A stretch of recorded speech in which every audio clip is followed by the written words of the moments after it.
Welcome to Strictly Facts, a guide to Caribbean history and culture, hosted by me, Alexandria Miller. Strictly Facts teaches the history, politics, and activism of the Caribbean and connects these themes to contemporary music and popular culture.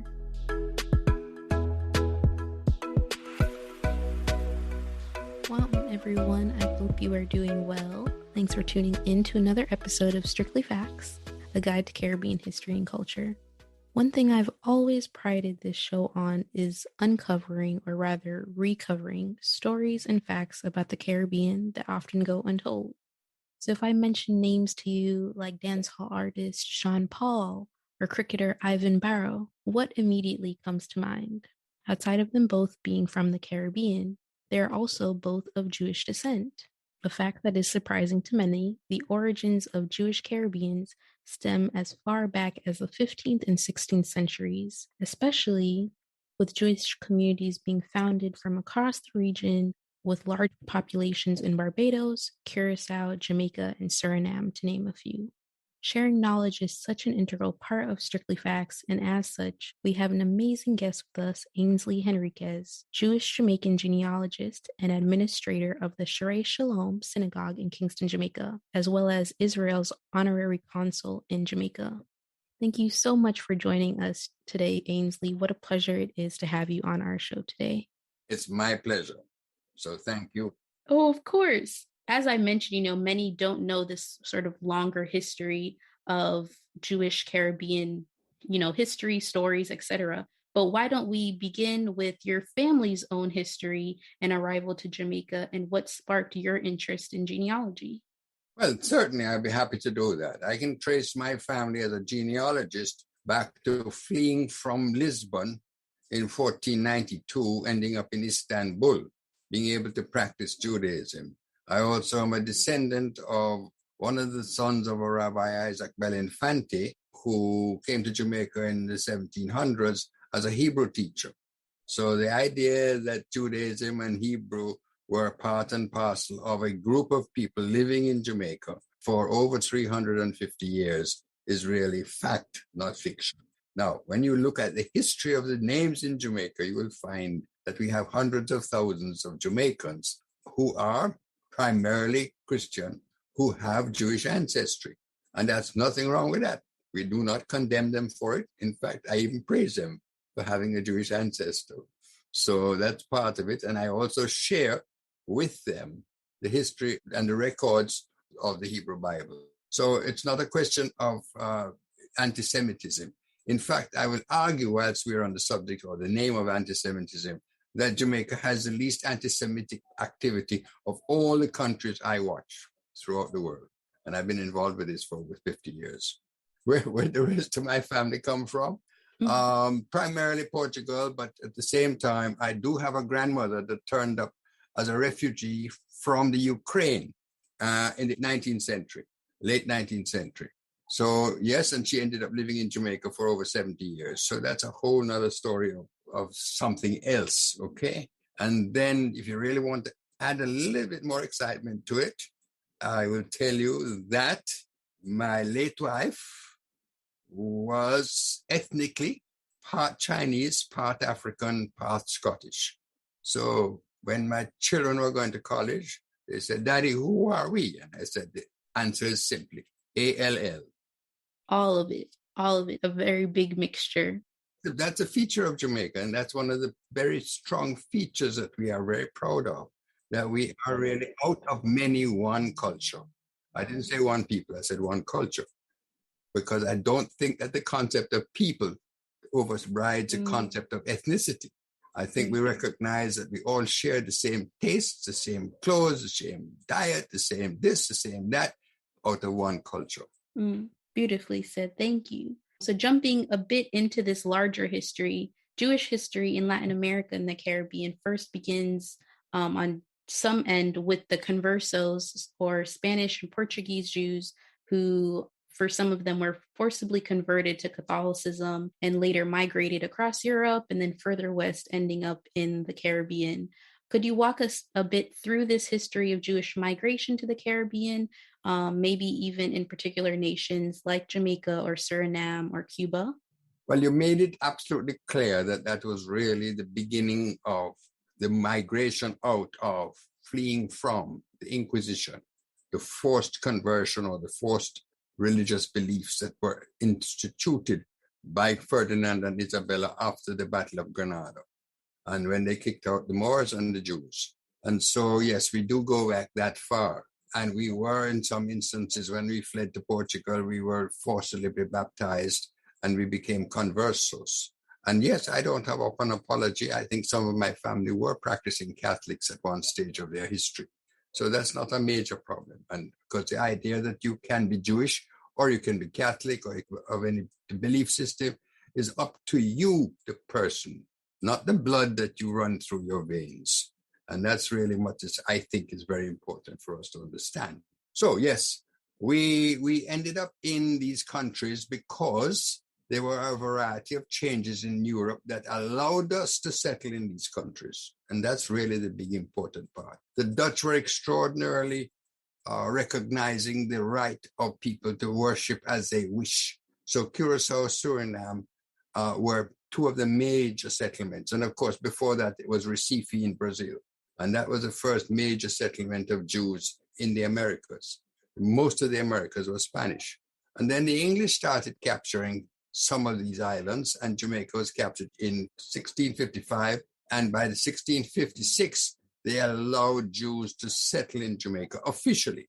Now, there's a big argument that will go on for the rest of my life and maybe another couple of generations as to whether there were Jews in Jamaica before, under the Spanish, before the British captured or the English captured Jamaica. And yes, it is very possible that there were people who practiced Judaism privately, because before 1655, 1656, no person was allowed to practice Judaism openly, because it was then a country which was under control of the Colon family on behalf of the Spanish government. So we have that issue. And when people argue with me that they don't know what the history of Spanish Jamaica is, I can tell them, come to the Jamaica National Heritage Trust at 79 Duke Street, and you can buy the Morales Padron book, Spanish Jamaica. It is the tome of the history of the people of Jamaica prior to the English capture. I will definitely include that as our Strictly Facts syllabus. One thing you said, I think that is very important, and that has also come out through episodes that I've had just on more contemporary histories, especially of the Dutch Caribbean, like in Curacao and in Suriname, is that distinguishing point between the Dutch being very more open to, religions and religious openness. Even that also brings me to the fact that Curaçao's very interesting Jewish Caribbean history, even having some of the oldest synagogues in the Caribbean as well. Oldest in the Americas. Yes, thank you for that. I know them very well. But there are also many sites, right? First that comes to mind is the Hunts Bay Cemetery in Jamaica. And there are countless other markers of early Jewish history within the region. I even came across a book, Jewish Treasures of the Caribbean by Wyatt Gallery, that documents many of them. So given this, the existence of many of these sites, could you walk us through, what is to really be learned about this early history?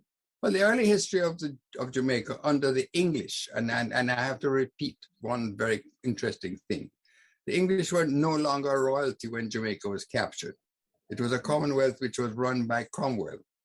And Cromwell became a very close friend of Manasseh ben Israel, who was a Dutch rabbi in Amsterdam. And as a result of that, the change in the way Cromwell thought about the role of Jews in the English countries changed significantly from the role that the crown or the royalty in England, because as a result of 1290, all Jews were expelled from England. So there was no Jews in England prior to 1655. Officially, that is, okay? I'm not speaking about those that I don't know about. So it's as simple as that. So again, Cromwell was an important role player for us to be able to settle. And the first place we settled was in Port Royal. Why? Because the English understood something that we still haven't understood, that we have one of the seventh largest natural harbor in the world, Kingston Harbor. And we have to use it much more effectively than we have been using it over the 300 odd years. So Port Royal became the center, and it became not only the center for the protection of the harbor, but also the center for the commercialism that the British brought to the Caribbean. So Port Royal was an important place for both business and, unfortunately, because of the interest in being able to grow sugar for export to Europe. Remember before sugar, all Europe had was honey. And before that, they were able to manage to get a little sugar out of North Africa. And they understood now that the word slave came out of Slavs, which they used in Europe to be able to grow sugar. So eventually what happened to us in Jamaica is that the British decided that they wanted to have more labor in the business of growing sugar. And so they imported Africans in slavery as enslaved people to grow sugar. And that's a whole nother story, which we have to understand in its connotations as how it has evolved. Okay? The good news, and I speak as a Jew, that once we were slaves in Egypt, we are no longer slaves. Once we were enslaved in Jamaica, we are no longer slaves. It's time we make up our mind that this country is away and we have nowhere else to go. Beautifully said, beautifully said. I think one thing that also came to mind as you were talking was this connectedness between histories and how that, even continues out to today. And so I read a recent study that estimated that over 400,000 Jamaicans are descendants of Jewish immigrants who settled on the island. And so as a genealogist, what has your research uncovered about these Jewish Caribbean connections, and how might one go about learning more possibly about their Jewish ancestry? Well, the history of the Jews of Jamaica is in itself a story that has been told, called The Portuguese Jews of Jamaica, which I'm privileged to have had published for my mentor, who was then the late Ambassador Mordecai R. Bell. And he spent a lot of time in researching Jewish history in the Caribbean. So that exists. And it is primarily the Portuguese names that he worked with, because we were the first, shall we say, settlers that practiced Judaism. Okay? Now, let me put it another way. Not very many Jewish men turned up in Jamaica with wives and children. So I think the natural process of how people live is that they found women and partners in the existing local community. Cool? So when you start to look at what took place, you're also recognizing that Judaism, or the relationship between men and women, was quite significant. And as a result of the restrictions that Jews may have had to accept people who were not born to be Jews, was that many people became Catholic or Christian, mainly Christian initially.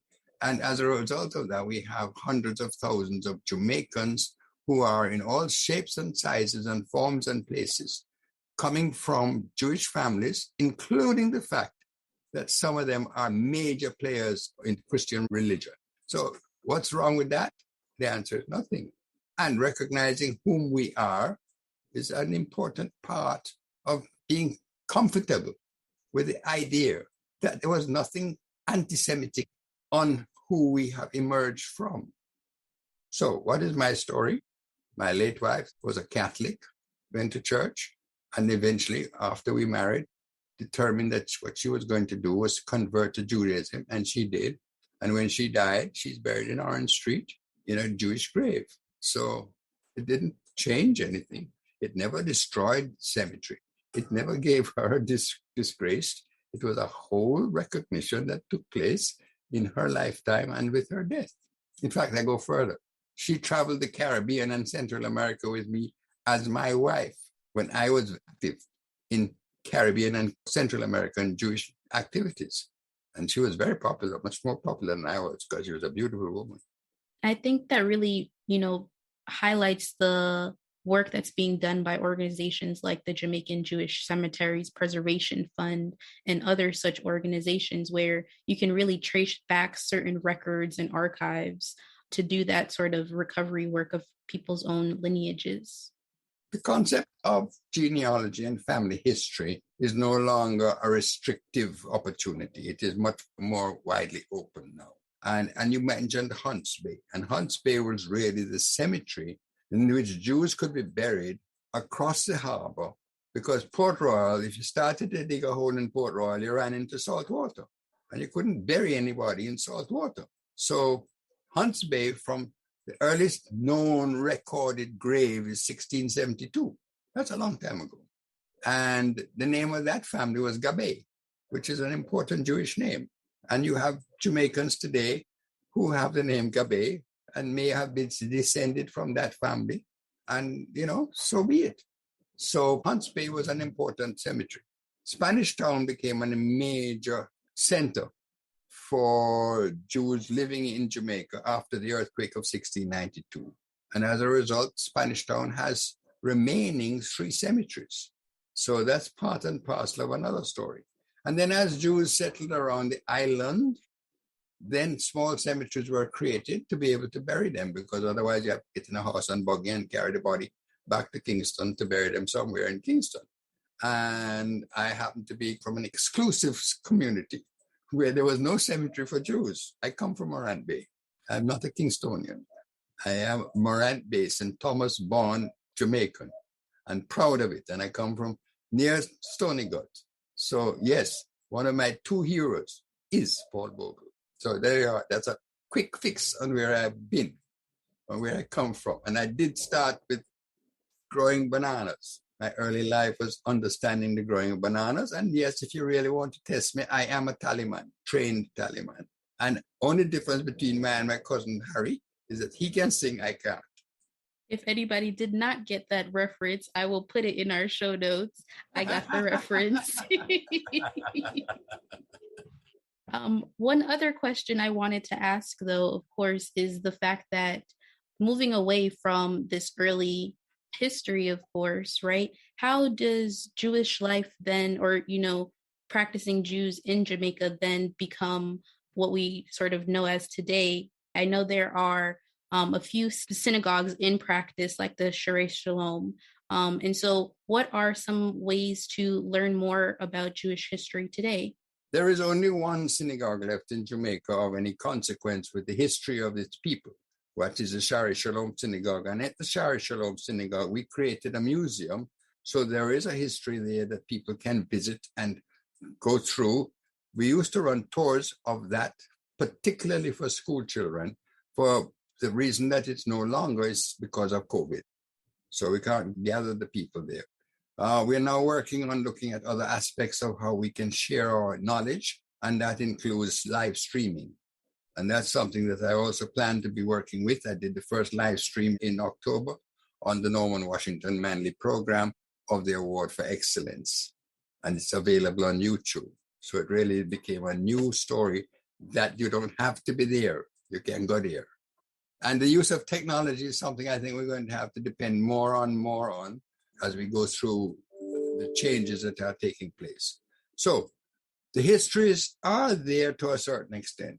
The genealogy is improved for the purposes of those of us who practice, 3 or 4 of us that practice the genealogy, because I just finished coming off another program called the Sephardic World, and we had actually a discussion on the so-called famous book of Eddie Kritzler called The Jewish Pirates of the Caribbean.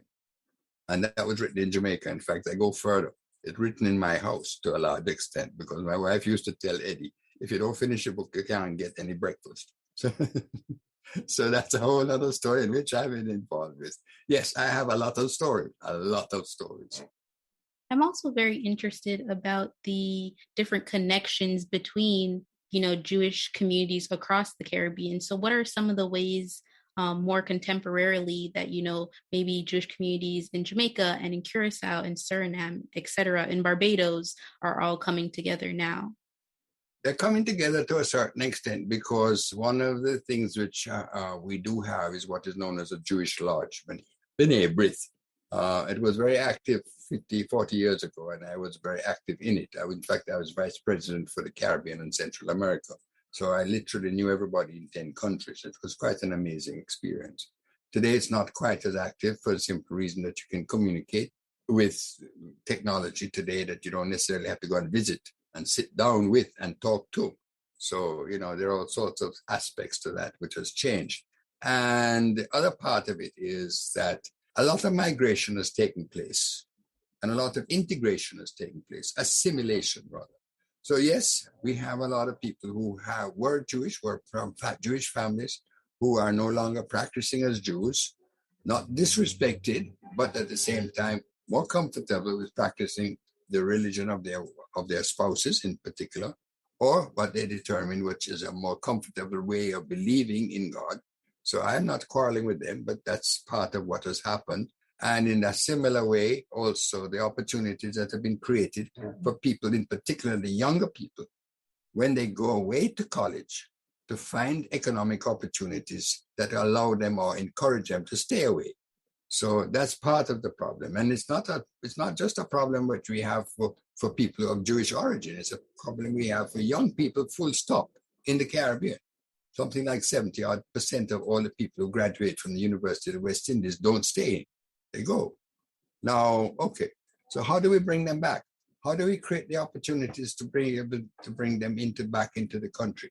How do we able to create roles within the various religious organizations in which they can practice the religion? We have a lot of challenges in front of us. I'm not going to bore you with all what I think are the suggestions this afternoon, because we'll be here till night. But there are ways I believe that we can do it, because I'm old enough to have grown up when we still had villages, when the children were raised by a village. But what happened is simply that with the decline in employment, men had to seek alternative opportunities, and the villages were to a very large extent destroyed. And we never put in place the kind of social facilities that should have been put in place in the villages to encourage people to stay and grow in their own villages. So that's my short story. If you want a long story, call me again for that. What you mentioned about Jewish populations coming together, I think is a really important fact today. So I know you also mentioned the live stream, so I will definitely link that for our podcast listeners. I do have to ask my final question, one of my favorite questions of the podcast. One thing that is oftentimes so beautiful to me is the way that our art, our music, plays, novels, etc., are also places where we can locate our history very beautifully, very creatively. And so what are some examples that highlight Jewish Caribbean history potentially in popular culture, in music, in film, etc.? I have to tell you that I'm going to change the subject on you slightly, because part of what my background has been, and a co-founder of the Bath Bread Food Festival, another part of my background is the Comento Festival we put on at license. Okay, Comento. Okay, that's Comento. So again, I'm not talking about any Hebrew hymns. I'm talking about our culture, because my culture is broader. My cultural experience, my cultural background. I may not look partly African, but that's not an issue. It is Jamaican culture. So I think that's really what's important for us to understand. So the specificity of Jamaican Jewish recognition is not a real recognition for Jamaican Jews, other than it's a tradition that comes from Spain and Portugal, because technically we have been what is called Sephardim, people from Sepharad, and that is primarily from Spain and Portugal. We don't have that majority of people whose earlier origins were Eastern Europe.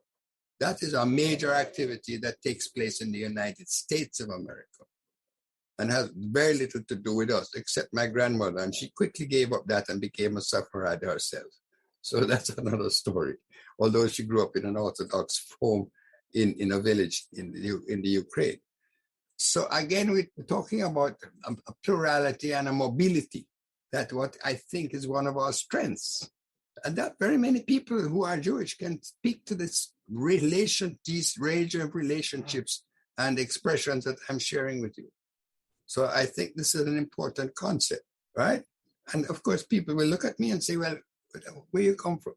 I said, well, I don't know about what you said, but I know the government of Jamaica appointed me many times to become chairman of the Jamaica National Heritage Trust. So yes, I look African. Yes, of course, I feel African when I want to feel African, and I feel Jewish when I want to feel Jewish. I don't really care. I am a Jamaican, full stop. Way I go. Stay tuned for Strictly Facts Sounds, where we connect our history to pop culture. Ainsley offered us perhaps one of the most resonant responses on the celebration of our diverse Caribbean lineage and history. I'd be remiss, though, if I didn't offer our listeners some resources to check out in the interim. If you're looking for a few more on Jewish Caribbean connections specifically, take a look first at the Jewish Virtual Library website, which features a regional tour on Jewish life in the Caribbean. There have also been so many books published on the subject, including, as I mentioned, Wyatt Gallery's Jewish Treasures of the Caribbean, The Legacy of Judaism in the New World, which features photographs of the oldest Jewish sites in the Western Hemisphere. Also, Remnant Stones by Aviva Ben-Ur and Rachel Frankel, which historicizes Jewish migration to Suriname since the 17th century. And lastly, Once Jews by Josette Goldish, which captures stories of everyday Jewish Caribbean people across the region.